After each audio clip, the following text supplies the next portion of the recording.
Go. Here comes the nod. He's got a big horn. He'll dive to the bottom of the racetrack.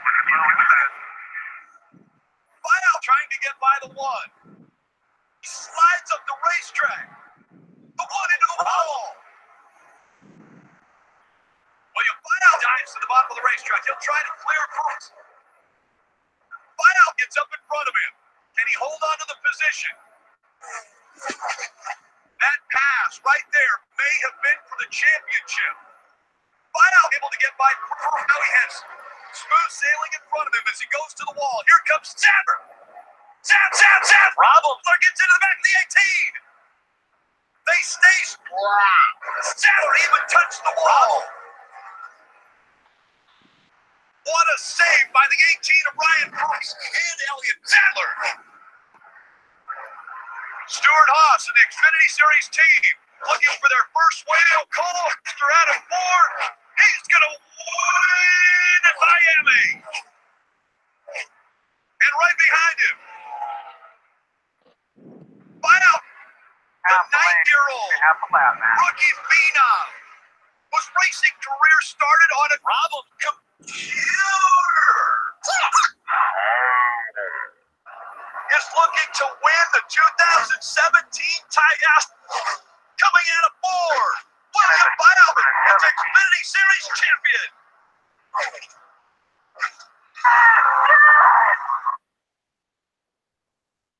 All right, here we go. Okay, there we go. I'm mute now. Come on, thank you. Alrighty. That was great. So, welcome to another week of the UnNamed NASCAR podcast. I am the host this week, TNT Motorsports Network. Joined with us is the usual podcast crew of Prime Speed, Slow Motion. Unfortunately, Green Flag Studios is not with us today. He had a last minute call out, so You're making him sound like he died. That's in the chat. Oh my gosh. That's in chat. Yes, he did. Okay. Anyways, let's see here. We got get special guests in Chemo and Jake Baskinger. Oh yeah, Carnation's supposed to be on too. Maybe, I don't know. And Eric Keplinger's a guest too. He'll be on later. So go ahead, Chemo and Jake. Thank you for being on this week. And yeah. Ladies first. Sure.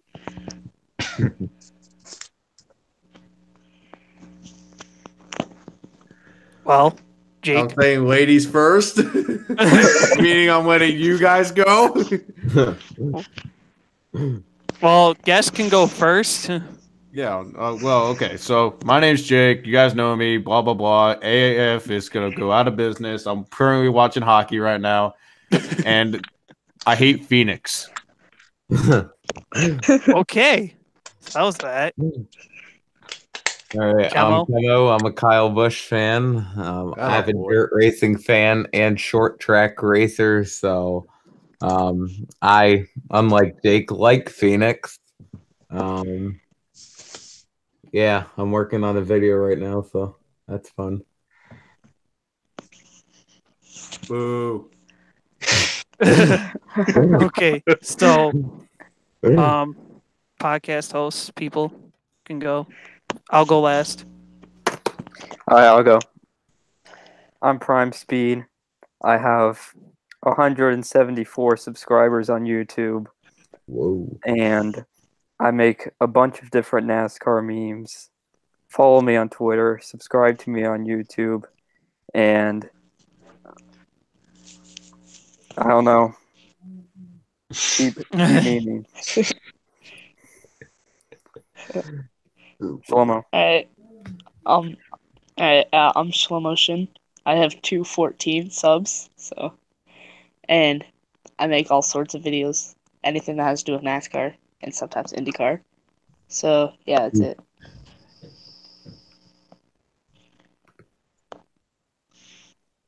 All right, Steve? Rusty. All right, I'm Rusty's Racing Network. I'm probably the only one that has like below 100 subs. I got like around 30. I'm probably gonna make a new video in the future. I don't have an exact timetable when, but just subscribe please to my channel and remember Michael Waltrip is the greatest driver ever. We'll hear that later. Again, I'm TNT Motorsports Network. I'm back again. Co-host of the Inslide Lane with Chemo. Also, running the NASCAR Heat Offline Series and Dynamite Dirt Tour. Been busy kind of this week so far, and I have a premiere coming out tomorrow for the Dynamite Dirt Tour, 7 p.m. Eastern Standard Time. And yeah, that's that. So without further ado, let's get right into it with the Martinsville review and your guys' takes on it. Well, let me start with the truck race. Obviously, Kyle Busch was going to win this race, but there's other things like Ben Rhodes had a pretty good run there. Stuart Friesen was able to finish 5th. I think that's his first top 5 ever at that track. Probably. He seems to wreck every other race there.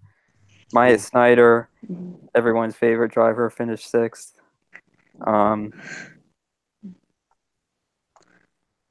Bubba Wallace and Austin Dillon were also in the race. And we bring up Ross Chastain. Yeah, he was good. He finished 4th. Won stage 2. Yeah. I mean, he's taking a Nice Motorsports truck that's not supposed to be even in the top 5. It's not even supposed to be in the top 10. And it's not even supposed to be in the top 15. No, it's like you see Timothy Peters in the same car. You see Timothy Peters in the same exact truck, and he really can't do much. Like Ross Chastain has been showing off a little bit. Ross Chastain has finished in the top 10 in every truck race this year. Yeah. I think he's the only one that's been doing it so far. Yeah. Right. Now, my question is going to be, when's Reed Wilson ever going to jump foot in that 45 truck? Because obviously every race that 45's been in, it's Ross Chastain, and originally I think it was Las Vegas. That was supposed to be Reed Wilson's time to race in that truck. Well, this race, Reed Wilson was in the 44, but he only finished 24th. Well, yeah, but here's the thing. Now that Angelo Ruck's going to be taking over that ride, when's he going to fall into that 45 truck that he was originally supposed to be in with Chastain? I mean, Ross Chastain's just been so good, they don't want to put him in that truck. I don't know when. I think they should have signed Chastain full time. Here's the thing about like Ross Chastain. It's like it seems like he's just doing like the double headers between like the trucks and like the Xfinity series. Like if he can run all 3 series, he does it. So like as of right now, every single truck race that we've seen has been like there's been a cup race or there's been like an Xfinity race like right before or after it. So like I'm not really surprised that Ross Chastain's still in the truck, but like once we get to like Gateway, Canadian Tire, like he's not going to be in that truck. Well, Ross Chastain does run for Xfinity points, so right, probably exactly. Yeah, he'd run the Xfinity races before he runs anything else. And the trucks does like some sort of dash for cash things. He's not allowed to be in those races. Honestly, if I was him, I would just drop out of the Xfinity series. Like, don't run the Xfinity series for points. Run the truck series for points. Because if he was running the truck series for points, he would be the. I don't think you can drop out in the middle of the year. Yeah, I don't think you can. I know if that was possible. If that was possible, then he would do that. The only thing there would be that everyone was thinking of is that he was going to go for cup points because technically he was going to be full-time with Premium Motorsports in that 15 car. Unfortunately, that's not good equipment for him, but he can only do what he's given, unfortunately. So, and that's just a handshaking deal, really. So, because I guess that if an opportunity, he was told if an opportunity was given to him, like better than that, he would definitely take it. I guess Premium Motorsports wouldn't be mad at him; they would be, understandable with it. But I guess with him now getting all these rides, I guess Premium Motorsports is just kind of like, if you want to race, go ahead. If not, we're not making a big deal about it. Yeah. Yeah. Yeah. I mean, he's still going to be going for Xfinity points, which he's still doing like pretty good. I believe he's like 13th out of like all these different drivers. Which there's more competitive cars this year in the Xfinity series. So like, if he would to go for Truck Series points, he would definitely like be in championship contention right from day one. But obviously, like he's not going for that. He's in JD Motorsports in a competitive Xfinity series right now. So he's going to do all that he can, like in the other series, to like help him out in the Xfinity series, which JD Motorsports isn't as bad as Premium, and it's probably like on par with like Nice, but he still gives it a run for their money. Like he deserves, Yeah, he's still like like, top a 15 in whole those better cars. ride. He always does better than like Garrett Smithley or whoever else in those cars. Right. I think Matt Mills is in like the 15. Well, Yeah. no, Matt Mills is in the 5. Oh no, yeah. He's in the 5. He was supposed to be in the 8, but because Junior took the 8, they Numbered McLeod to the 5. rebranded the 8 to the 5. Yeah, but don't you guys think that Ross Chastain will be in the 1 once Kurt Busch retires, which could be at the end of the It's season? still in the depends. rumors. It's calmed down some now that we're getting the season underway, and everyone's just been focused on the racing and stuff. But I'm pretty sure once we talk about the silly season again later, once the season starts to wind down, I'm pretty sure it's going to be in the talks that Chastain will take the 1 car. But here's the Remember, thing, guys, Kurt- Ross Chastain is a watermelon farmer. That's true. Mhm. But here's the thing, like about that 1 car. Kurt Busch looks really good in that 1 car so far. Yeah, Like he looks really good. Like I don't think he's done just yet, unless he shows like he's like in the second half of the season he completely falls off. I feel like he's still going to be in that 1 car next season. well, It's gonna force Chip Ganassi to have to open up a 3rd car. The 40. Well, they got to get it from Spire for that one. But if you still remember, this could be Kurt Busch's final full-time season, though. It could be, But if he has a really good season, he might run another year. Like I mean, even, if it was his final full-time season, don't you think he would have announced it by now and have like a whole like goodbye tour? Like I have a Yeah. feeling he might wait till. I have a feeling he might wait till the perfect timing to announce that, kind of like what Dale Jr. did in a way. yeah, didn't maybe Junior like wait till announce half. at the beginning? No, he announced it Oh. like halfway through the year. Yeah. Okay. Before the He announced birth it, like, around Bristol. weekend. Yeah. No, just watch like Kurt Busch does so well in the 1 car, so he runs an extra season, and so Chastain doesn't get a good ride next year. So then Barney Visser just comes out of his grave and puts the 78 back out there and puts Chastain in the 78. Oh, the man of the Oh, hour. look who decided to join. His mic's muted. Well, that boy. well. He's gonna burn our ears out here. Get ready. Yeah, right. Yeah, Dale announced his retirement after first Bristol race, so like Okay. we're like 2 weeks away from that race right now. Yeah. What would be a What plot would you twist? what would you rate the truck race? Honestly, I would probably. I don't know. If you take away the Kyle Busch domination, I'd probably give it somewhere around 8 or a 9. But I can't really say Kyle Busch really dominated, because I mean he was struggling a little bit, and then once he got to like the top 3, it was just game over because he was flying by like it was no tomorrow. But I'd still probably give it a solid 8. Still a good amount of passing. Chastain was making some noise. Stuart Friesen was doing pretty well. Yeah, did you see like all those beat up trucks like Matt Crafton and Brett Moffitt and Yeah. Okay, so what happened while I was gone? we just talked about the truck race. Oh, you mean Kyle Busch's 201st win, which concludes his position as the greatest of all time? I thought his 201st win was that race he had against those go-kart drivers, like against those like 14-year-old go-kart drivers. He still I beat thought them, though. those counted as NASCAR wins. Who's showing their Yeah. face? It's Oh, supposed to be like Rusty. that Stonehead thing on the hood of the truck I made of Carnation. Rusty, we I can't see. Wait. Light. You can Wait. probably find it on Yeah, Twitter. I can't see. There might be some Yeah. posts like on the timeline. Sorry, Carnation knows about it, just like he knows about the Mikey truck. Yeah.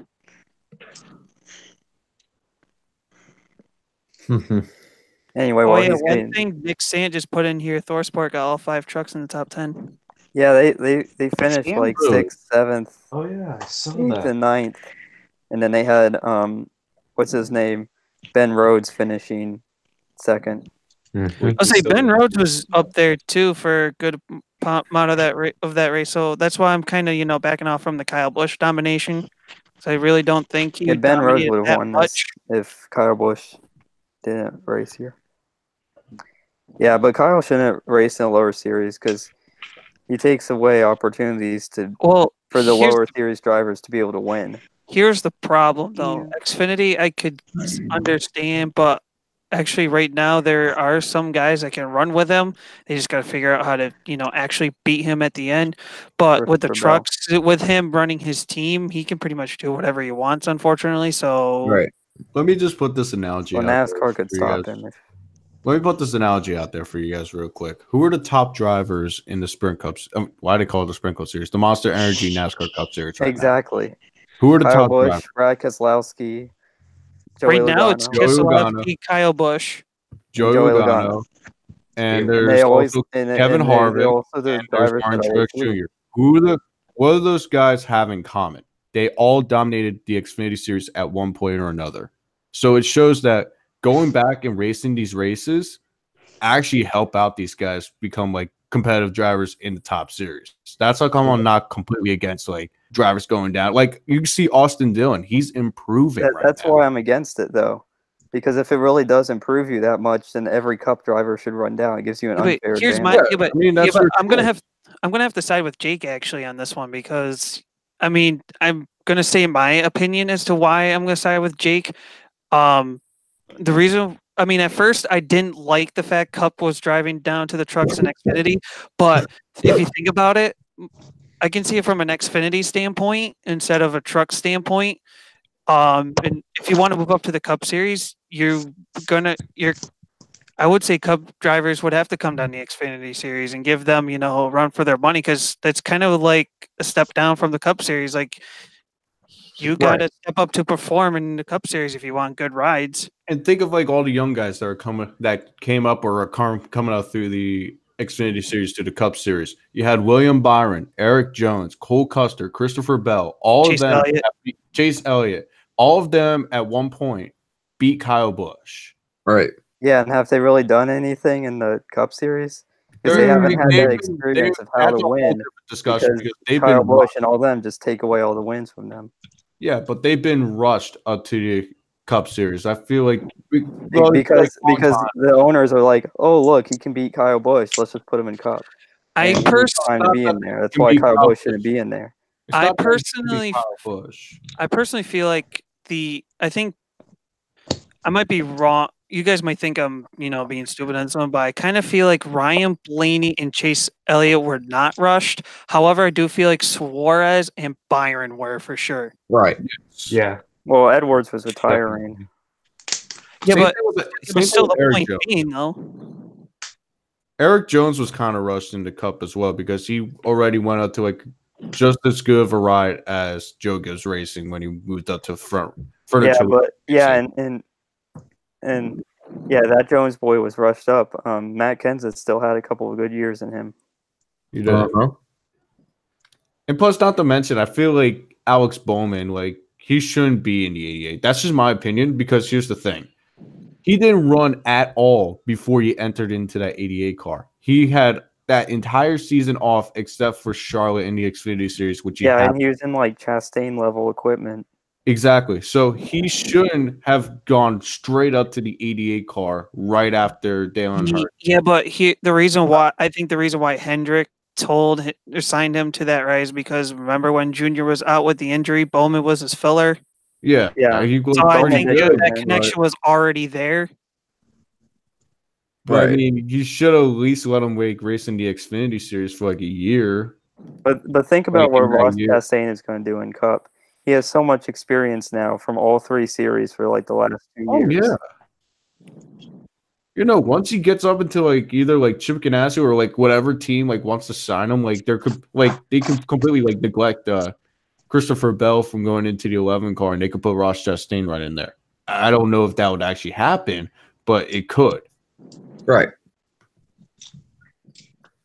I'd say if Chastain gets on any team that's JTG or better, I'd say he'd be a driver who could finish top 10 I'm anyway. kind of impressed so far with JTG of how well they've been doing. I mean, I know they're not the greatest equipment, but for what they have, I think they've done okay so far. Better, I think better than usual. But I know they've had a couple DNFs to kind of kill them. That's a whole different discussion. McLeod was yeeting people on pit road. Here's the discussion I bring up. Chris Buescher should not even be in that ride. He should be in so much of a better ride. Right. He is the most underrated NASCAR driver in the field. That is not even a discussion right now.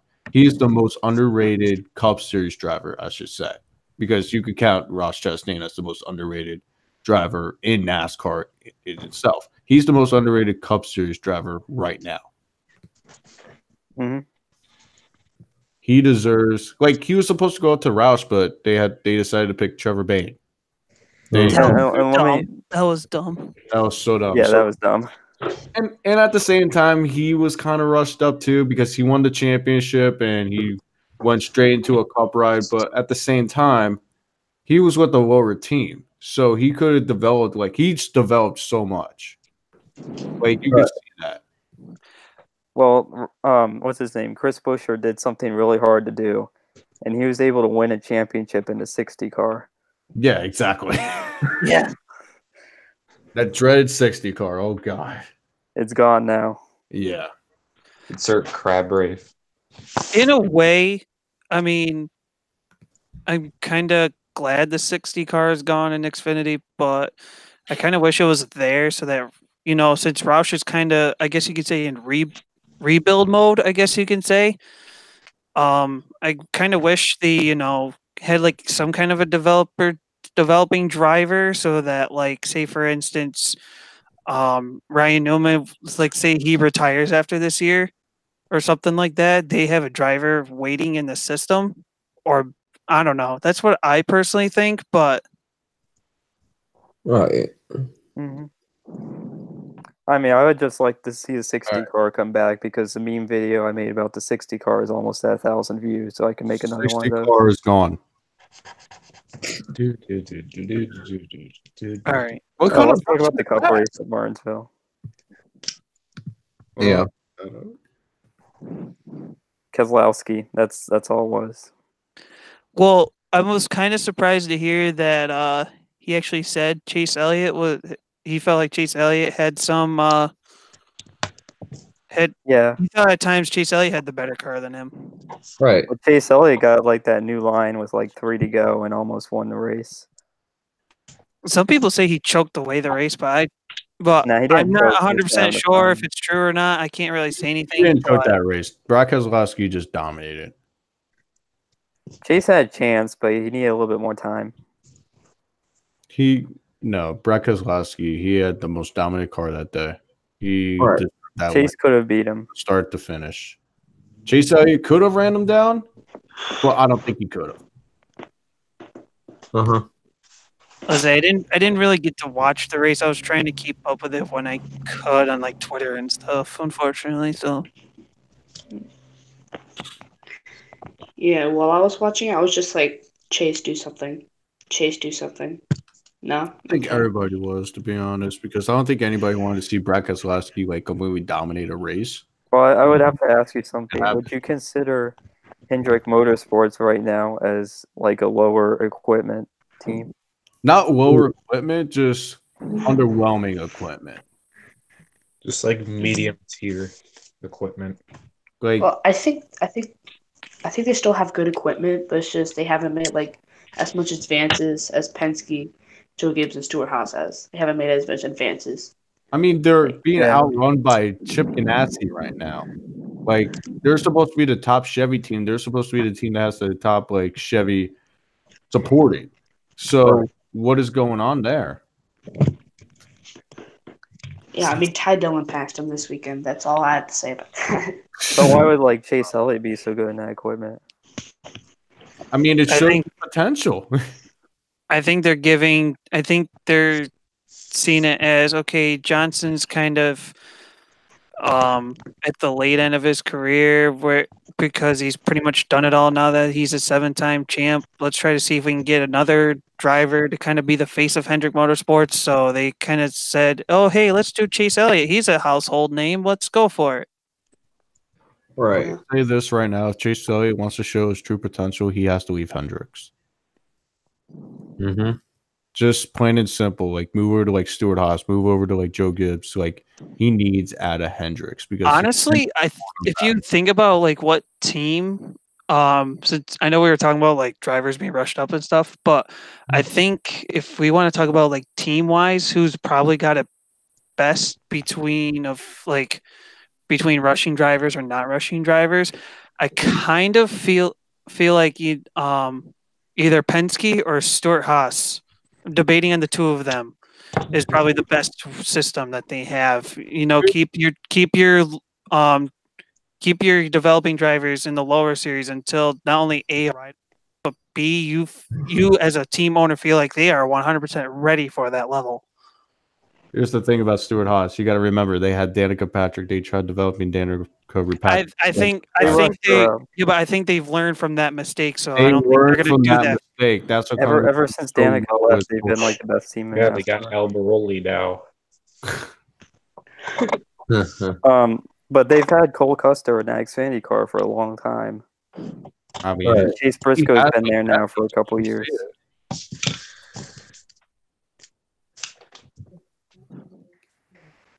All right, what else?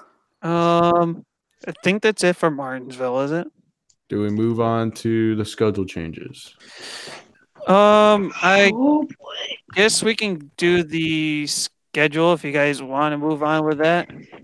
Should we go in order of like how things happened? Just go in whatever order. Oh, I was just gonna go over the new schedule quick for those who haven't seen it yet. I don't know who hasn't, but hey, you never know. I think everybody's seen it. Yeah, this I'll say if you haven't, Well, guys, just a minute here. Before we talk about the schedule, Eric just told me he's a bit busy tonight, so he won't make it. Oh, darn. All right, let's talk about the schedule. Wait, who? Eric, No. Eric Kiplock. Mikey. yeah. You did Eric hold on. What happened? Eric won't be on. Yeah, he just DM'd me. Eric's not here. I'm depressed. Eric Heplinger is gone. Yeah, F in the chat. No, why? So, We still have Carnation. Yeah, we still have 7 people. So basically, pretty much for the 2020 schedule, if you haven't already seen it, Daytona's the same. The West Coast swing moves up a week, starting at Las Vegas, ending at ISM. Atlanta's now moved back to the 5th race. Homestead's no longer the championship race; is the race after Atlanta. Then it looks like the schedule pretty much is about the same. Pretty much, I think Martinsville got moved back, I believe. Yes. And Martinsville is a night race on Mother's Day. Yep. And is the elimination race right before the championship race at ISM. Yep. And then schedule looks about the same. Pocono is now a doubleheader on Saturday and Sunday. 800 miles of Pocono. Yeah. Indianapolis is now the 4th of July weekend race instead of Daytona. Daytona is a regular season cutoff race now, and we'll get into the playoff schedule after that. So if you guys want to do your thoughts or whatever.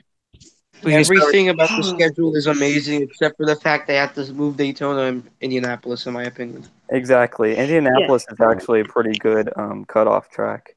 And Daytona belongs on July 4th. I think. Oh, one moment. Yeah, the main reason I hate Daytona moving to regular season finale. I lived in I lived in Florida for 13 years. There's been hurricanes. Like I remember 2 hurricanes, like a lot. They both been in September, and they both hit Daytona a lot. So if there's like another hurricane that happens in September, well, we're in December. Here's Daytona. Yeah, that's the only downfall I have with that. I mean, I was kind of seeing other people's points of like why they're done with. Here's what I would say about it. Just forget like the actual like hurricane season and all that. Is that you look at Indianapolis, and the last couple years that race has kind of been a wreck fest. There's been kind of some surprise winners. You had Paul Menard win there. You had Jamie McMurray win there. Ryan Newman won there. Juan Pablo Montoya almost won there. Casey Kane won there. So like it gives those smaller teams a chance to win that race and make the playoffs. But it's not like a complete like mess like Daytona would be. But I know Kemo and I were talking about this earlier in the week, and I kind of think the reason why they put Indianapolis in the 4th of July weekend is because of a marketing / attendance standpoint. Right. I know because if you looked at it, and probably attendance wise, Indianapolis was kind of shrinking, even though it's like a play or regular season cutoff race, or at least close to there. But I think they want to get attendance up a little bit, and usually more race fans are out on vacation at that point. And with Indianapolis being kind of an iconic track, I mean, more with IndyCar than NASCAR, but I think that's the reason why they put it there. Well, people are on vacation, but they're not on vacation in Indiana. Oh, They're on oh, I vacation. understand. I mean, watch. No one goes to that race on July 4th at Indy, and so then NASCAR just makes it like a double header with the Indy 500 or something. It's just Hold on. yeah. That would be conflict with the Coke 600, I'm pretty sure. A little Oops. I mean, they already messed up one traditional race, so why can't we mess up another? Conspiracy here. A little conspiracy here. Don't you think they put Daytona in September when they knew there was going to be hurricanes there? Don't you think there's obviously going to be hurricanes, and they're obviously going to have to cancel that race for the weekend. What if NASCAR did that on purpose to make Daytona the finale after Phoenix? Dun dun. It's supposed to be the Illuminati theme, but yeah. But no, Where's like tinfoil that's hat? what I think. That could be NASCAR's excuse to make Daytona the finale. See, Well, I the think what only they would issue- do. I see, think what if they you- would do is just have that Daytona race. They just go to Talladega instead, and then do the Daytona in Talladega's place in the playoffs. I don't know if they would do that or not because that's just like changing up the schedule too much. Right. in my opinion, with the Jake, the only problem I have with Daytona being like I guess you could say the race finale, if it was I guess you can say at that point it would be a championship 4 race. I would be kind of annoyed because I wouldn't want to have your championship 4 Oh no, race in packs and do all that. It's kind of way too risky. It's way too risky. The I don't think about want that ISM either. as the championship track. You're gonna usually with the championship race, the top 4 cars are your championship 4. So if there's a caution with like 10 to go, you're gonna have like 4 wide, all 4 championship cars in the dog leg at ISM. I mean, I was just bringing that up, like just like saying like that could be the reason why they have Daytona in like August, September, like that area Yeah. with like a bunch of hurricanes because it's like they always said that they want Daytona as the finale. So it's like it could be something that could be brought up. Like they move because they put that off season like after like you notice on the schedule they put off right after Phoenix, which was originally the original placement of the finale, like from this year. So, I mean, that could be a possibility. Like they did that with New Hampshire. They made the finale in New Hampshire, which Yeah. thinking about that now, but it's not out of the equation because I don't think they would want to move Talladega and Daytona because it does hurricanes. It's going to be raining in Talladega too. They're not that far apart. So they obviously have to cancel that weekend and make it like towards the end of the season when they have time. All right. Mhm. It could be NASCAR's excuse to get Daytona as the finale. Yeah. Another reason why I hate about like the Here. whole Daytona Indy swap, because 4th of July it's all about fireworks. You're not gonna see like fireworks at Indy like during the day. You want like a night race where you can see fireworks, and Indy Daytona's the lights. perfect track for that. I mean, we Indy's could the just worst like track for launch that. Ryan Newman into the sky and then. What a hot man! There you go. Well, Newman. But yeah, there's a time in the schedule. I think Jake said it earlier. There is a 2 week there's a two weeks that are off with no cup racing. Not too sure how I feel about that, but at the same time, if they do trucks and Xfinity at that point, I kind of feel like that's somewhat smart, so it puts a spotlight more on the developing series a little bit more than What they have to do. I feel like those are going to be like the weekends of like Road America and Mid Ohio. probably, yeah. And then like for the trucks, that's probably going to be Canadian Tire. Uh-huh. But With the Pocono doubleheader, would they stick Oh my god! stick one of the races at the Pocono Roval and then the other one No, at the normal track? No, No. They would not do no. that. that's already been No. said. No. Send them to the pit of misery. Yeah, I'm just waiting for like when Saturday would be raining like a lot, and then Sunday would be bright and shiny. So 800 miles of Pocono in one day. And please as no. somebody who will be at that, I'll be at every race that weekend. So, as a fan who's grown up at Pocono, I mean, I'm one of the few Yeah, there's a people you see that is actually for this. yeah. I think it's just awesome that they're trying to figure it out and instead of doing 2 separate weekends, making everyone drag up there twice within a month. Let's just do one big weekend doubleheader. What, over 1,500 miles of racing across all 5 races? So that's going to be an awesome one for I mean, everybody. watch to like the make first year they do it, Kyle Busch just wins every single race. Like that's a good thing you brought up. That it's like, how are they going to work the Xfinity and Truck Series into this? Because like obviously they're going to be at the same time. Like, are they going to run it like 10 in the morning each series, like on Saturday and Sunday? Like, how's that going to? They run the Xfinity race on the Roval and then during the Cup race, and the trucks like run on the highway outside the Actually, track. I just got thinking maybe do Go ahead, Charlie. I say do trucks on Friday and maybe do Xfinity before the cup race on Saturday or maybe after, depending time wise. Maybe. I don't know. I'm kind of questionable on that one. But the also other question that drivers were also mentioning, like Joey Logano, Ryan Blaney, when they were being interviewed, was do they bring one car for this doubleheader or do they bring 2? I think they bring 2. That's what I'm thinking. If you're Bubba Wallace, you bring like 5. No, more like bring like 8 Bring if you 7. have them. Bring like a whole fleet. Bring everything you have. And it's also going to be interesting. He wrecks them What they all. gotta So do the is- sense of racing the hauler.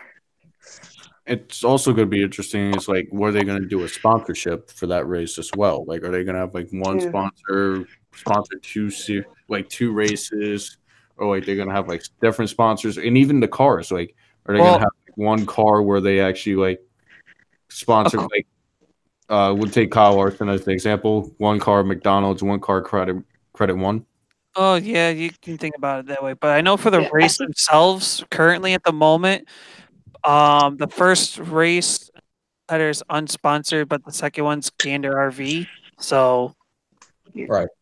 I think they should do what IndyCar does. So like they yeah, do car ones at wise, Detroit. that's a good They should reverse the order.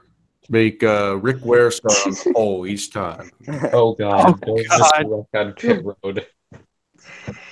Kevin LePage. I mean, Like, just imagine the whole field restart. you could 8 last wide. long, pretty much. Well, that's the other thing with Yeah. this new schedule. They're still going to have the 2019 Aero package in 2020, and They and need we're still probably going to call it the 2019 Aero package. And need power in those cars. yeah, if we have a bad package, it really doesn't matter what the schedule is. I mean, hey, they already want to raise a spoiler up another inch or two for the Talladega and Daytona races. Are you kidding me? That's because they were going like 210. That's what I heard.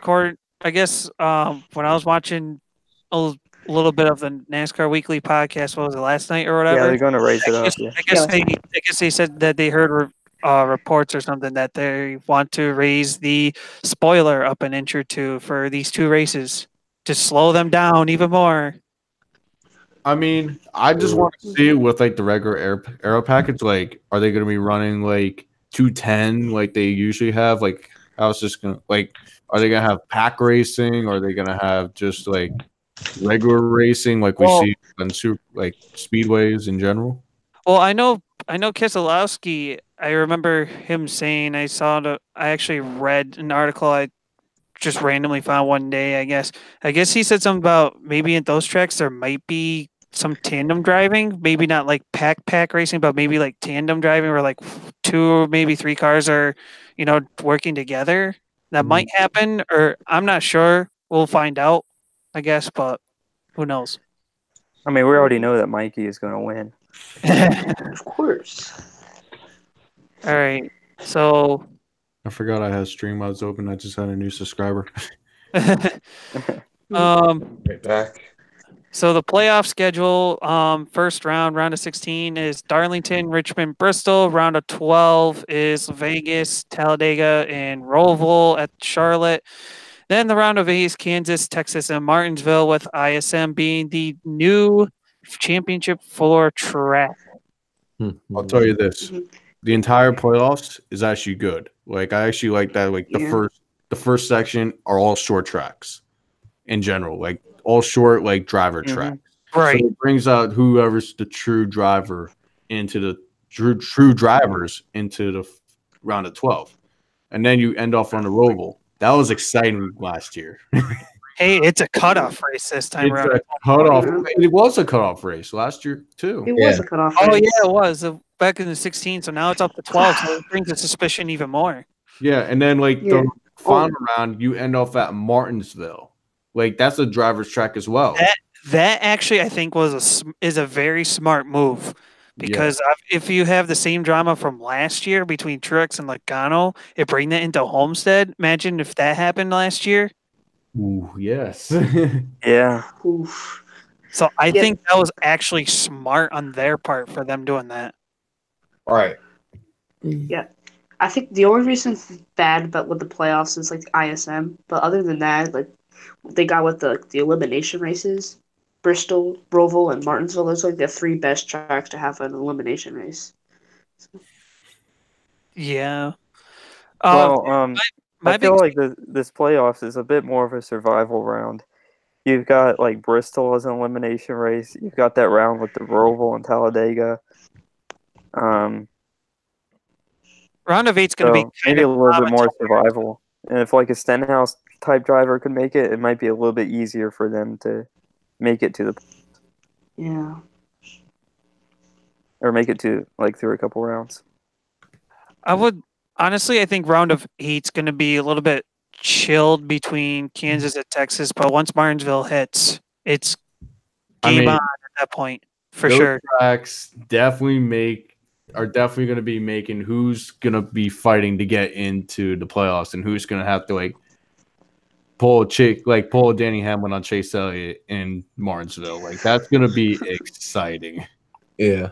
Don't remind me of that. Bumper to the back of the 24. Bumper to the back of the 24. Aggressive goes around.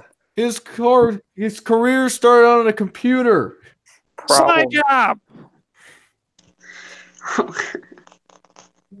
But the Darlington, oh my god, it's going to be interesting to see. Would that be in the playoff race now, and they keep the throwback obviously to that track? It's going to be interesting to see what wonderful neon green freaking decals and spoilers are going to look like on those throwbacks. I mean, here's what And the emojis. Oh, the emojis. here's like something that Jeff Glock brought up. Yes, the Southern 500 is like an important race. It's probably the second most important race to win in all of NASCAR. But since it's a playoff race now, you're going in from it being a important race, like very important race, to like how am I trying to say this? It's like it's a crown jewel race. Right. You're going into it as a crown jewel race, but now instead of saying we won the Southern 500, it's now I can't believe we're safe into the round of 12. It just leaves out the importance of the race. Yeah. And besides, like when you had that race or like the Bristol night race in the regular season, like everybody raced harder to win that race. Instead, it would just be like those 16 drivers or those 12 drivers. Yeah. Right. But Can I bring up another thing about the schedule? What's that? Can I bring up another thing about the schedule? Go for it. We're still on anyways. So, Homestead has been placed out there, Atlanta. Mm-hmm. That is probably the stupidest time to have it. Here's why. Like, I saw David Lang's video on this. It's like you had the Gator Nationals and you had the 12 Hours of Sebring all in that same weekend.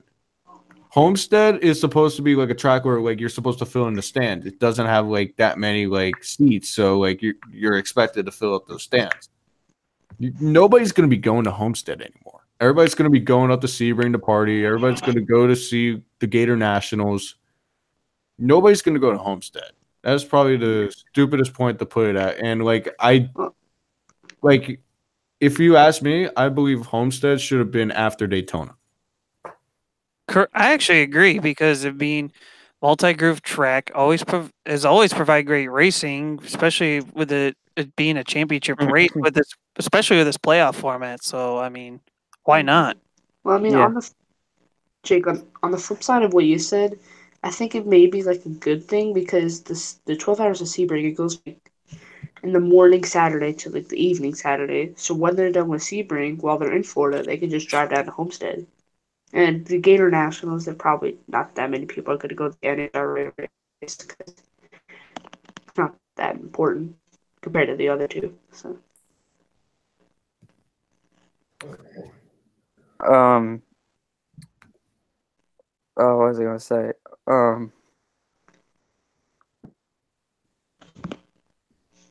Yeah, I don't remember. All right. Here's another thing to bring up. Atlanta in the spring now. I mean, it's going to be warmer weather, but I'm going to be having to go to a race in the hazmat because I ate the pollen that's going to be there. Are you guys? Oh yeah, what were you saying about clouds coming up? What were you saying about Atlanta should be a night race? Oh yeah, Atlanta should be a night race. Like, I mean, it's going to make the cars a lot more slick. It's going to be hotter weather. And it's like everybody's going to be able to breathe because the pollen's not going to be in the air so much, reflecting off on everybody. It's going to be like settled on the ground. Nobody's going to be breathing it in as bad. So it's like it's going to be enjoyable for the fans. It's going to be enjoyable to watch on TV. It should be a night race. Mm-hmm. And not to mention, Atlanta's best years in like in recent years, the best years of Atlanta have been at night when it was the Labor Day weekend. Mm-hmm. So, any final thoughts on the schedule? I actually want to see the for Truck Series schedules just to see like how this plays out. I can't wait for that Martinsville night race. Oh yeah.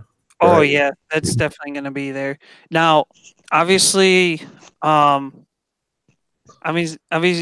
we can. I guess we could say let's try to rearrange it if we could. Obviously, I would like Jake said earlier, move Homestead to the second race. Mm-hmm. And then do your swing and then come back to Atlanta, I guess. Mm-hmm. Trying to think of what else. Oh boy. Go to Bristol. I would try to say maybe Indianapolis. I would like Indianapolis to be removed from the schedule, but of course with contracts you can't.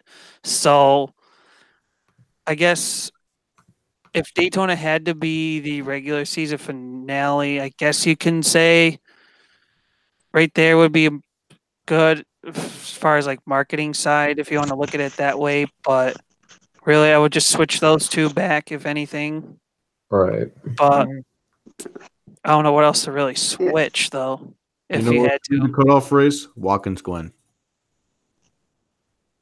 At this Personally, point, no, why not? because green grass. No, don't make Watkins Glen a playoff cutoff race. No. I didn't mean a cutoff race. I'm at the regular season finale. Yeah, No, make possibly. I don't know. I'm not too sure about that one. I mean, I I kind mean, of your whole season just comes down to a road course. That's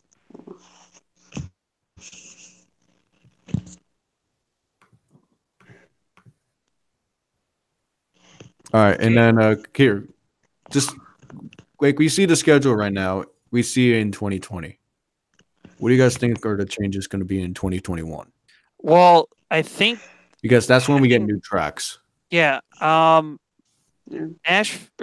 Nashville might get thrown in there, right? Or are they still in the developing process? They're still going I to be. mean, I 2020 think was they're the trying to get earliest that one in in. Indy. That's 2 years from now, so they got time. They're trying to get Rockingham in. I would love to see that track come back. I'm not gonna lie. But here's the thing about Rockingham. Have you seen like how disparate it's gotten recently? But they're putting a lot of money into it too. They're putting a lot of money into it, but that track's not going to be ready by 2021. A lot of money. Yeah, it won't. It's not going to be ready by 2021. It's going to by the least it's going to be ready in 2022. But I think NASCAR is not going to add like any more tracks after 2021 for a little bit. Maybe they'll add it to the Truck Series and Xfinity Series, but I don't see it going onto the Cup Series as of right now. That would cost a lot of money. It would. All right. I think the Cup Series should actually go to Iowa. Yes, Yeah, Yeah. they really should. it's like the perfect track for it. It's like if they add It's more kinda like stands, Richmond. it should be good. I would definitely agree with that one. Iowa's like a little bit bigger than it's like a bigger version than Richmond. It's basically the same thing. Here's what they should do though for the All-Star race. They should have it at Indianapolis Motor Speedway. They have they start in the daytime. They do 10 laps with like a restrictor plate package. They do 10 laps on the Roval. They do 10 laps with like a normal package around the oval. And then that night no, not that night. And then they do like 30 laps on the dirt track. And then that night they have like the final segment be at the Indy short track. Why don't we just race? Yeah. How about that's way too complicated, way too Brian. Way too complicated. But here's my thing. Since NASCAR and some fans are kind of actually for like, when the trucks have the Eldora Dirt Derby, that's always like a must see watch The race. Dirt Derby. But in my opinion, if Cup Series could add dirt to the schedule, I would say, and you want to keep it in Charlotte, do it at the Charlotte dirt track. Yeah. Yeah, if it's big You're enough. right there. for You're all the right there Cup for cars. 2 weekends anyway. Why not? Here's a thought. Remember how like Eldora always used to be before Indy, like in the original schedule before they moved it like later into the season? Eldora will be the race before Indy, making that a 4th of July race in occurring years. Eldora is the reason why Indy's been moved up there because they want Eldora to be the 4th of July race to be the firework race. I mean, if Austin Cindric is in the Cup Series by then, oh no, I got dirt on my Adidas. Oh no, my AirPods that my dad got me got dirty. My Rolex, no. Why we have to run Yeah. this discount tire scheme? It used to be white with these black stripes. Now it's just like brown and Yeah. There's something I want to say about the quickly for like the ISM finale. I don't think is a good idea because like remember like last year at Homestead, with 10 to go, the top four were the championship four, and they were all battling for the lead. We're not going to get that ISM. It's just going to be the Kyle Busch and Kevin Harvick show. No one else is going to pass them. It's gonna be like that. It's definitely gonna be like that because nobody's gonna want to wreck each other. It's going to be like that, but here's my intake, and I'm going to have to go off of Ryan Blaney's interview for this because I actually think he brought up a kind of a valid point. Even if it's your worst track, it's going to make you not only as a driver but also for your team to like make sure that doesn't become your worst track because you have not only a race to win, but you have a championship on the line there. So it's going to make you want to run a lot better than what you normally have been. that's why you should change the championship track every year because that gives an unfair advantage to someone who's really good at ISM. That's what Joey Logano brought up, which I agreed. But of course, don't do Daytona and Talladega because that's just too risky. Yeah, just change it each year, not like something like that. Here are the tracks they should rotate between. It should be Phoenix, of course. You're going to have Phoenix in there. Yep. Las Vegas, Atlanta, and Richmond. Homestead. And maybe add Bristol in there. Because Bristol brings in the crowds. How about Loudon? Well, Bristol would Bristol would be like the 2006 championship in cars. All three of them tied up going into I mean, I would just add the car nostalgia. Just add a tunnel in front of the car. Here's another thing. That's really what NASCAR's trying to do is that they're going to have a three-way tie and then they're going to decide it at Daytona. No, they're going to decide at an auto club. Yeah. You got to go to the cars. You got to go. If you had to do a rotation, I'd say pick 4, maybe 5 tracks, a rotation championship race. What would they be? Atlanta has to be one. Yeah. Yeah, of course. Atlanta has to be one. Agreed. Whichever ones he just said, pretty much. I'd say Atlanta, Homestead, Phoenix, Auto Club because, well, cars. Why not? And Bristol. I mean, Richmond's put a lot of money into their track. I mean, and we see that with Phoenix. Like they're pulling, like NASCAR's pulling an NFL move right now. If you pay so much money into like a venue, a lot of money, you're no matter what gonna get a championship there. That's what happened to Minnesota. That's what happened to Atlanta. Like that's how come like those NFL like cities got a Super Bowl. Bro, y'all talking about ISM championship race? Yeah. Yeah, it costs a lot of money. Yeah. Okay, they brought in a lot of money, and that's why they're getting the championship race. They're kind of pulling an NFL move in a way. Well, did you guys watch the NASCAR stream where they revealed the schedule? I was watching some of that, and like every time they brought up like one of the different races, like the Darlington or the Martinsville or the ISM or whatever, they'd always be like, "Oh, that's just like in the NFL. It's a Game 7 moment." Like every time, it's so annoying. Just like an NFL Game 7 moment. That made no sense at all. Don't you mean they'd be like, "Oh, it's Bristol hockey, in there." Basketball. I don't think Steve O'Donnell realizes that this isn't football. I mean, I do see kind of why they're pulling that because they're like falling in like viewership and everything. They kind of, if they relate themselves to other sports, it could get them more media attention. That's just my look of it. Actually, I just saw a tweet. I don't mean to interrupt, but someone put a tweet, bold prediction: Daytona be the new home track for the throwback race. For the what? Throwback. Maybe make Mother's Day because of Mother's Day the Darlington being a playoff race. Maybe make Well, didn't Martinsville they- on Mother's Day the throwback race. Well, maybe, No, but but also here's the didn't thing. they? The Darlington is still on Labor Day weekend, isn't it? No, it's not. No, it's not. Bruh, Daytona. no, it is. Bruh. Bruh. Daytona's on wait, hold up. Bruh. Hold up. What's the Labor Day Check. race? Somebody check. Who would have Labor thought that? Day.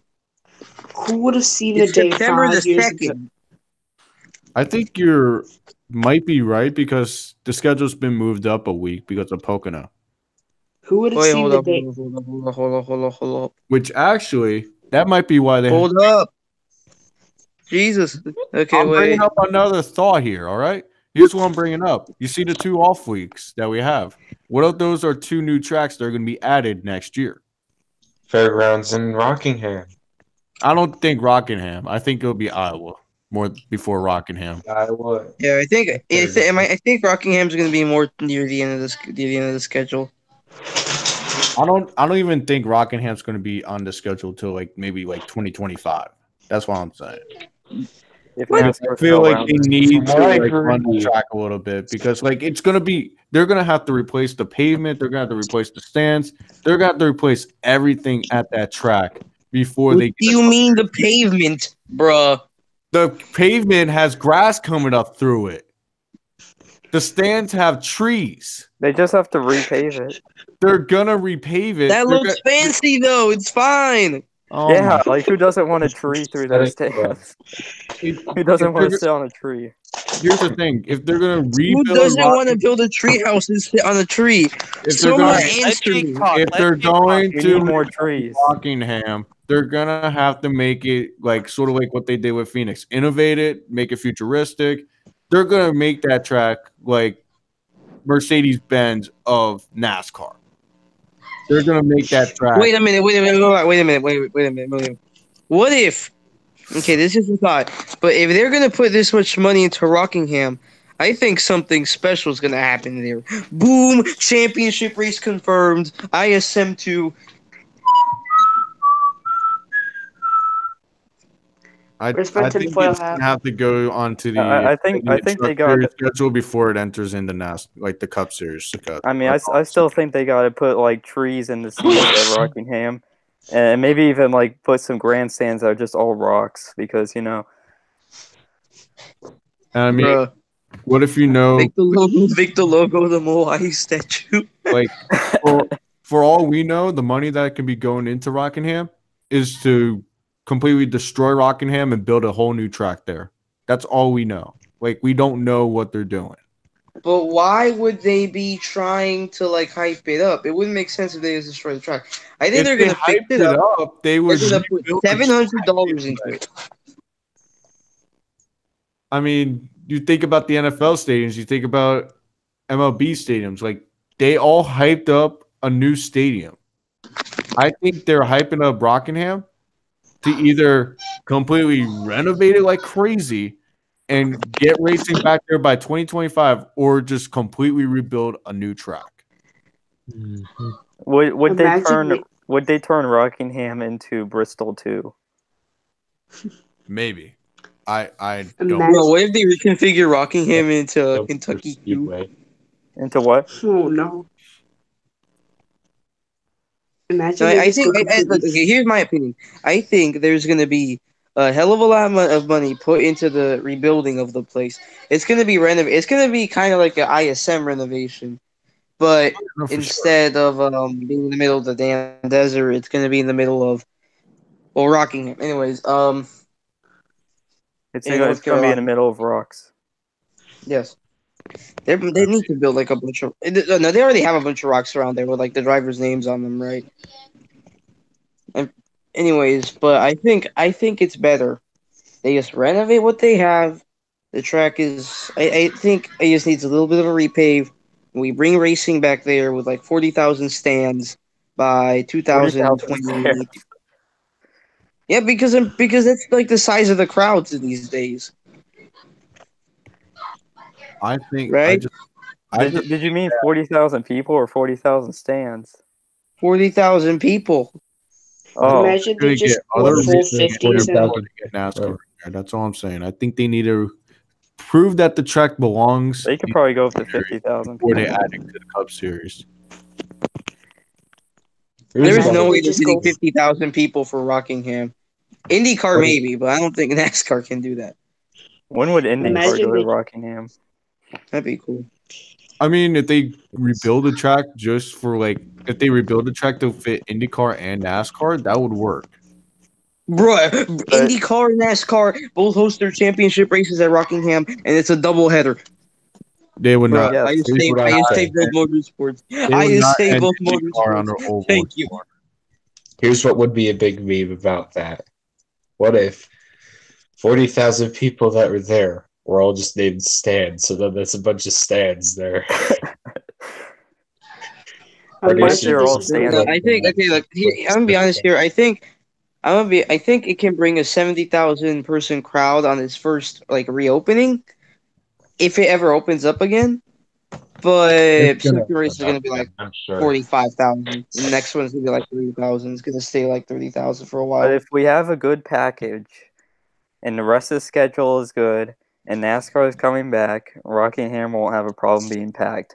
We see Xfinity races at Auto Club getting packed in NASCAR's best days. Imagine they just go full 50s and then just take out the grandstands and just make people sit on the hill and watch the race. Bro, You have to sit up in the trees. I think okay. Look, I think here's my idea of what Rockingham is gonna become. This is gonna be a little bold. I think I've already said it multiple times. They're gonna renovate it to hell. It's gonna come back probably a bit of a smaller amount of seats because NASCAR is not as big as it used to be, and it's gonna be renovated. It's gonna be another ISM. They're gonna go to it for the championship or or a playoff race or something. They'll put it in the rotation if the for the playoffs stick around. championship. If they want to make that the championship race, they're going to have to add stands on every single corner of that track. Well, that's the better thing. Can't hold back. They can't hold back on how many stands they're going to put up because they got to prove why that's going to become a championship race. You think ISM, they renovated it like crazy, but they only have the stands on the one side. But if they really want to prove that's a championship race, they got to add more stands to that track, And they got to have good racing. they got to have a good race. And they have to have a good package. That's why I say the Cup Series is not going to be going there for a whole nother couple years because they have to prove. I think they would belongs put. to be in the I championship. think they would put Rockingham on the rotation for the championship race. So ISM, Rockingham, Atlanta, Homestead, maybe Bristol, and then Richmond. But here's the thing: Rockingham has no media market. You got to think about the media market. Bruh. If NASCAR wants to come back, they got to think about the media market. Yeah. Talking about markets, I think here's my opinion on some of the things. So, I'm pretty sure this is going to be NASCAR already said that ISM is probably going to be the championship race for more than a few years. So I'm assuming 5 or 6 or somewhere around there. Not 50, 20. But if it's going to be like that, I think a good place after that to move the championship around would be this is going to come as a surprise, and it's not Homestead. I Kentucky. think Charlotte is one of the better places to host the championship. I'm not Think about surprised. it. Which Think about way? it. I'm not surprised with that. The roval or the actual. It's a question. The track. The actual track, because that actually makes a whole lot more sense to have the Yeah. championship. Think Would it about be it. would it be at night? Yeah, Yeah, of course. Yeah. you gotta have it. And they just changed the Coke 600 to a day race. It's fine. Or they could just have Exactly. two. Yeah. They can't. They can't Yeah. have that. They can't have the Coke 600 as Yeah, there's the Indy They 500. changed that for a reason. Coke 600 has to be a night race, so I It would. has to be another race. Yeah, so that kind of eliminates what tracks you would have to fill for that, because obviously they got to have lights and everything else for that. So Yeah. That completely takes out Talladega.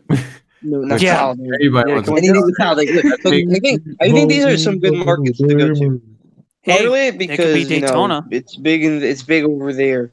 You could go back to Florida because that's where NASCAR started. Auto But I'm Club. not saying I don't know. What the hell are you doing? Auto Club, Los Angeles, is the second top media market. Like, But like no bring it- one cares they over bring there. it over there. But Like, the racing is complete ass over there. yeah, I don't but think they that repave works. Not as bad as If Indianapolis. they repave the track, Even if it might be you get better a good racing. package there, it's still going to be like everybody spread out. Even in the 1990s, like when the package was quote unquote perfect, they still got spread out to hell. But I mean, why are they Sure. going to ISM then? It's like at the same time that track does not bring good racing, but they're going there because it brings in money. If they completely renovate the track like Auto Club to like have newer pavement, more amenities, and they bring in like all innovation that like Phoenix brought in, that could be a perfect place to host the finale. All you need to do is to host a finale is just change the name of your track. Phoenix changed their name to ISM, and that's why they got it. Wait, one moment. I think I have a good idea here. Okay. I mean, Rockingham This changed. might, hate this, Auto Club this might because- end up the greatest shit fest in the history of the stock car racing. But what if we hosted the championship race at Fairgrounds? Think I about won't it. be able to support it. No. The Saturday night Yeah. short track that hosts the championship race of the biggest organization of stock car racing in the world. It's in a market where stock car racing is beloved. I think that's perfect. If Yeah, the like- track could actually If they like get hold the it, if they yeah. get the backing and everything else behind it, then okay. But I don't think right now they got all the ins and outs of it like ISM and Homestead do. Wait, Prime, what you said about changing the name of the track, I mean, the Rockingham changed its logo from Rockingham to The Rock, so. New maybe. championship finale. Yeah, Rockingham to host the championship confirmed. Yeah, but It's going to bring I in no think money to NASCAR if they do that. Yeah. yes, it is. What? No, it's not. Like you see People how have far been away, asking. you see how far away that track is from Charlotte. It's near nothing. You're gonna have to build up But look, Rockingham think to a about metro. it like this: people have been wanting that track to come back ever since it was Yeah, that's gone. gonna bring the track to come back, but they're not gonna make it the championship race. Okay, Darlington. I think Darlington would be a good place to host the championship race. Kind of a Bristol, thought. Martinsville, Richmond, Bristol just for the Miami, stadium too. atmosphere. Bristol is Timorol, Philly Motor Speedway of the South. Daytona, Here's the thing: Talladega. perfect track for a Watkins championship Glen. race is Atlanta. You think about it; it's in the South. It's the capital of the South. It's like it's always been a top finale race to have in NASCAR, and it's bringing it back to the roots. You're bringing it back to the South. Well, I mean, if you want to bring it back to the South, just bring it to Texas. I'll be happy. Yeah, I mean, Texas there's Bring it one to track Miami. that, like, I mean, Watkins Glen could be, because think about it, it's like in one of the biggest, like, most populated states in like United States, and it doesn't like favor like any drivers that would You're be you're contending Watkins for Glen is always a championship. sellout. you're forgetting one thing. The championship race What? is in November. Oh, crap. You're not gonna have a championship race in 30-degree weather. They can No. race in the Well, snow. just be like ice racing instead of ice skating, ice racing. Like All right. if you're gonna do it in that case, Chicagoland. Then it could really be a slide job. Slide job. Slide job. Joe. All right. Should we? Yeah, I know there's a lot of just opinions and thoughts on the Martinsville. schedule and stuff like that, but should we move forward to Texas and try to? Yeah, let's just do our Texas Yeah, pick. Texas. All right. I So say Martinsville pick. So this week, Texas is up on the schedule. Triple header with the Trucks Xfinity and Cup Series. Kyle Busch, if I remember correctly, is in all three races. Brad Keselowski is racing in the Xfinity Series in the 12 car for Penske this weekend as well. Bubba Wallace is in the trucks. He's in the 22 again, right? Yep. Greg Biffle. Greg Biffle took practice laps in the 51 because I guess he's running a race in the 51. He's running the later. second He's Texas running the race. June race Yep. at Texas. He's So, running the June race. So yeah, They should just change it to the 69 that race. So. That would be Well, a nice number.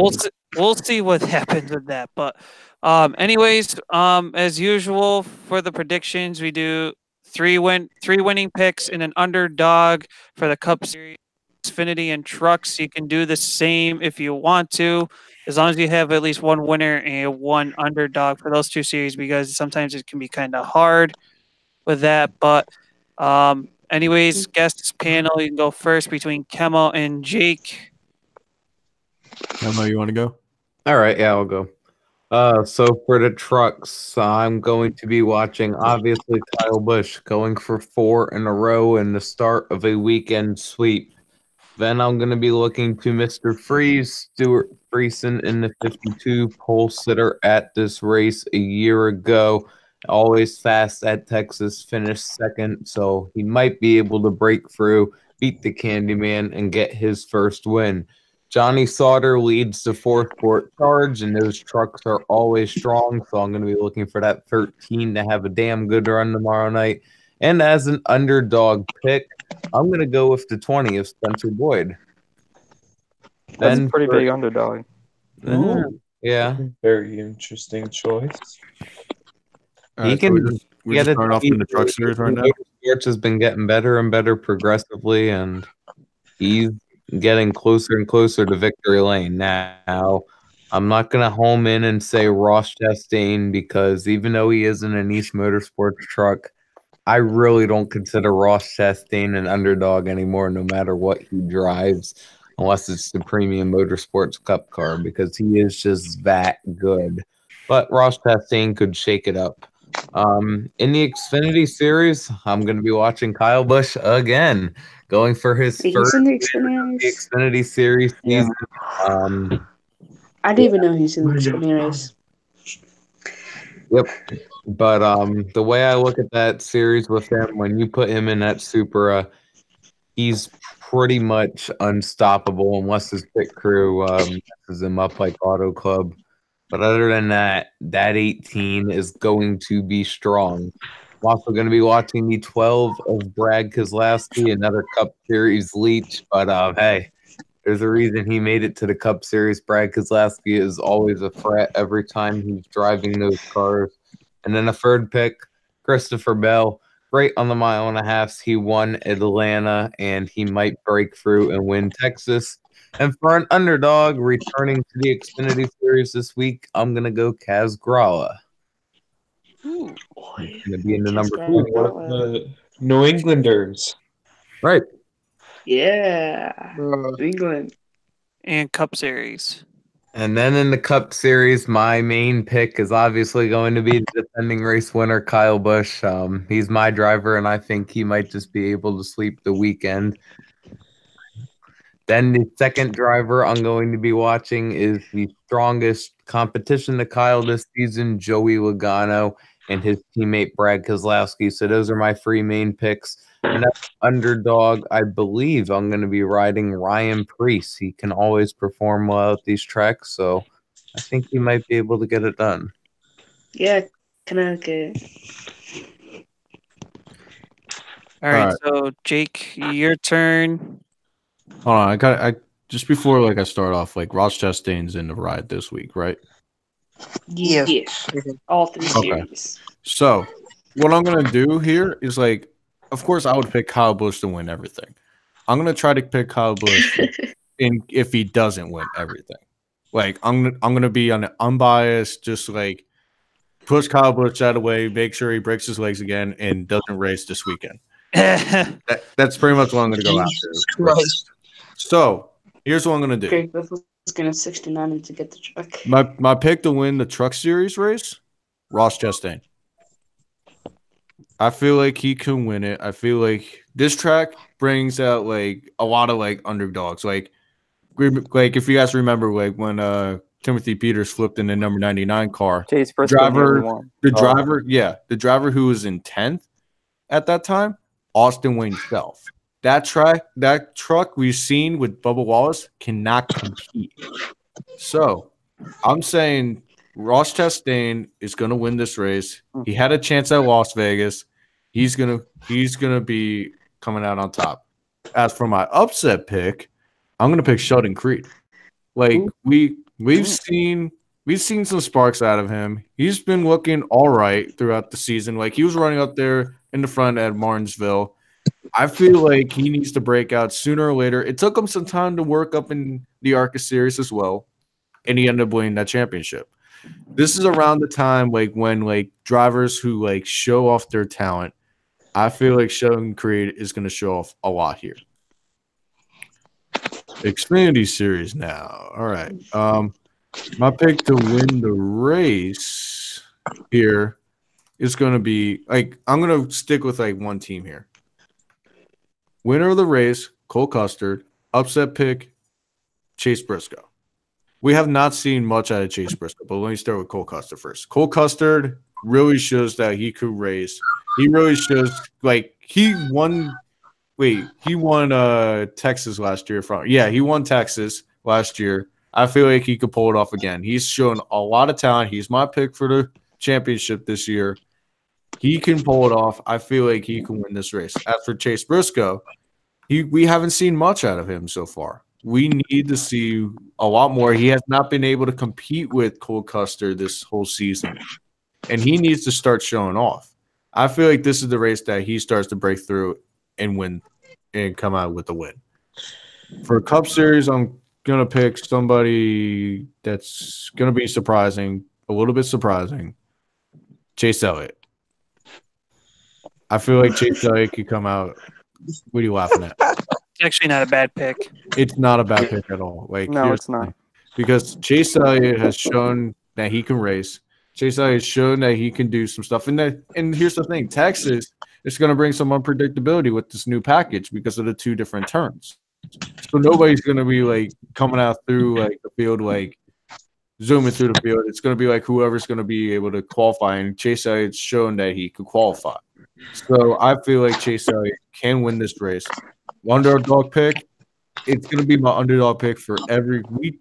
Every week I can think of is going to be Chris Buescher. Chris Buescher shown that he could race around Atlanta. He's shown a lot of like stuff this season. He's finished. He's like constantly running like in the top 20. He's constantly showing his stuff.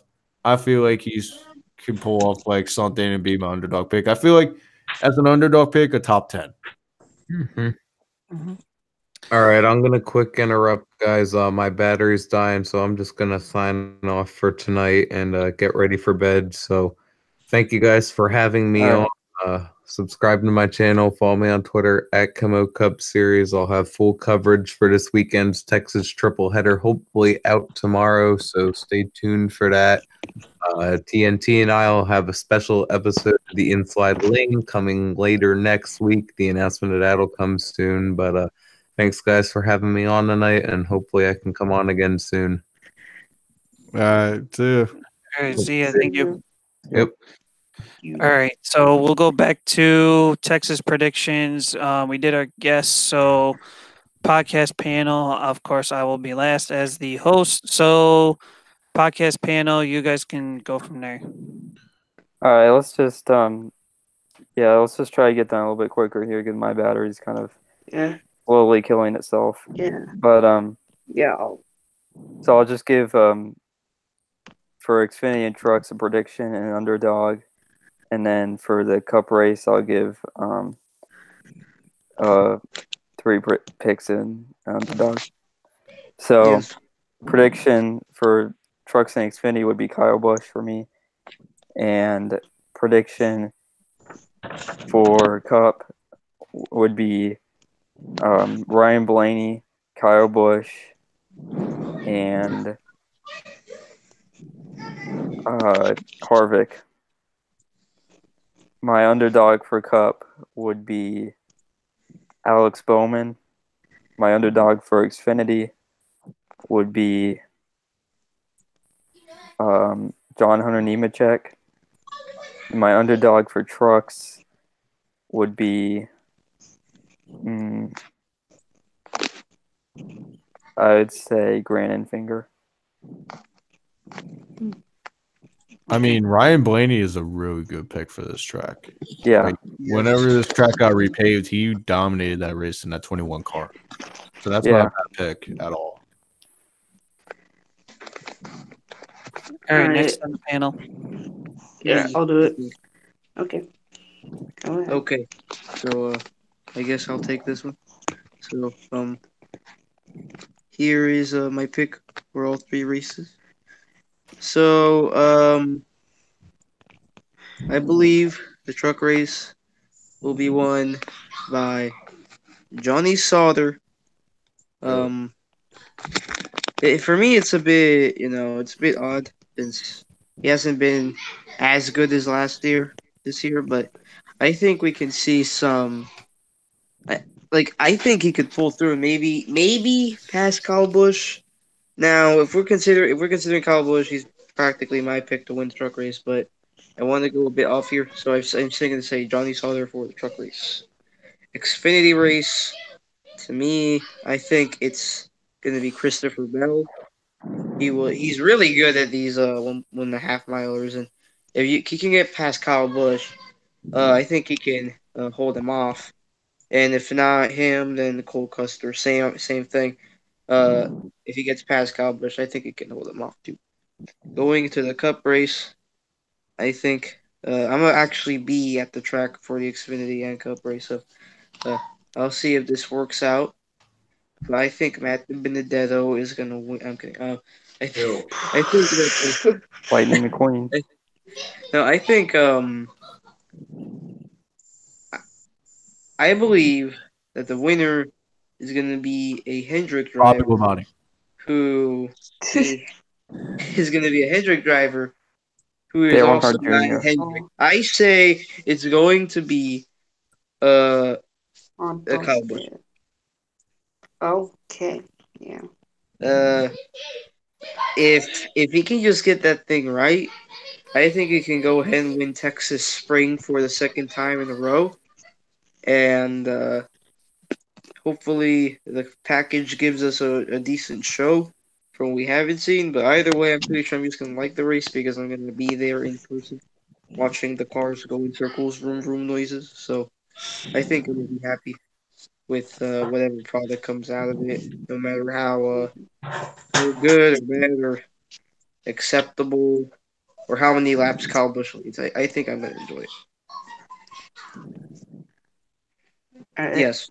So, so for me, the trucks, I'm gonna say Kyle Busch, Johnny Sauter, and let's just say Matt Crafton because I don't know anyone else. And my underdog will be Jesse Little because he's in it. Xfinity, Kyle Busch, Tyler Reddick, and Cole Custer. And my underdog is Jeffrey Earnhardt because he's in that 81 car this weekend. And then Cup, Kyle Busch, Kevin Harvick, Truex, and my underdog is Eric Jones. Okay, And so also for for the Truck Series, look out for the Corey Roper caution. all right, so for me, trucks, I'm gonna say. Oh, I didn't do mine yet. Oh, my bad, Rusty. Go All ahead. right, so my picks for trucks are, of course, like the rest of y'all, Kyle Busch. I'm gonna go with Johnny Sauter, Stuart Friesen. For my underdog pick in the trucks, I'm gonna say either Jesse Little or Ross Chastain. For the Xfinity Series, Kyle Busch. I'm also going to go with Cole Custer, Jeffrey Earnhardt, because his team's a satellite of JGR. And then for my underdog pick, it's the boy from Boston, Kaz Gralla. And then the Cup Series, Kyle Busch is in there. Kevin Harvick is in there. I'm trying my best to avoid using the Penske cars for this, except for Blaney, who's my other regular pick. And then my underdog pick for Cup would have to be either 95 Benedetto or it'll be I want to say the 14 of Clint Boyer. Okay, so for my predictions for the trucks, gonna go Kyle Busch, um, Johnny Sauter, and I'm hoping, I'm dear God and hoping that Friesen gets his first win here. He's ran well at Texas, I know that. Underdog.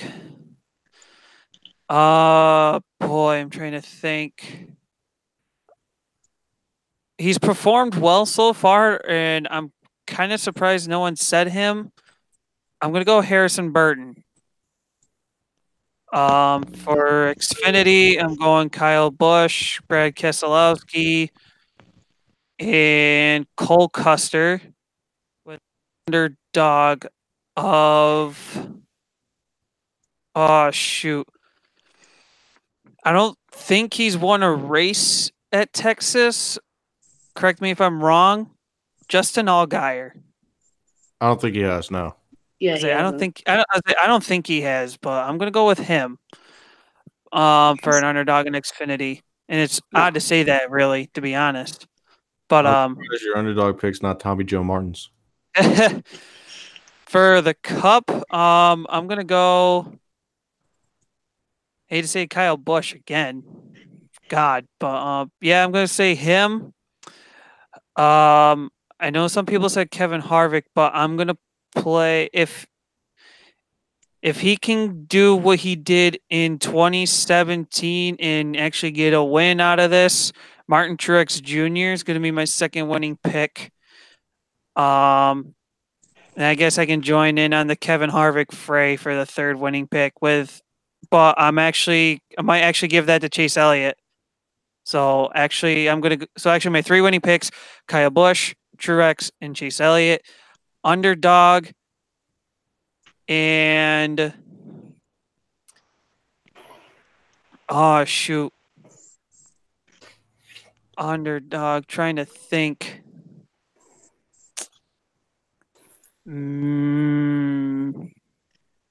Maybe Kurt Busch is an underdog.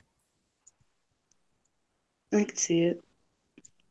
I was gonna say Johnson because I know he's done well at Texas, but obviously the last couple of weeks he's statistically done well at the tracks and has not performed. So I was throwing him out the window. If you were to tell someone 5 to 10 years ago that Jimmy Johnson will be an underdog at Texas, they would punch you in the face. Well, I mean, Yeah, I you're not just lying.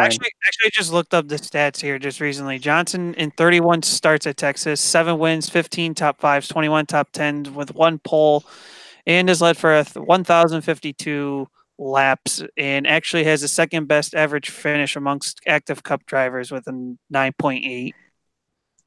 Let me guess. First is Kyle Busch. No, Really? Chase Elliott, Whoa.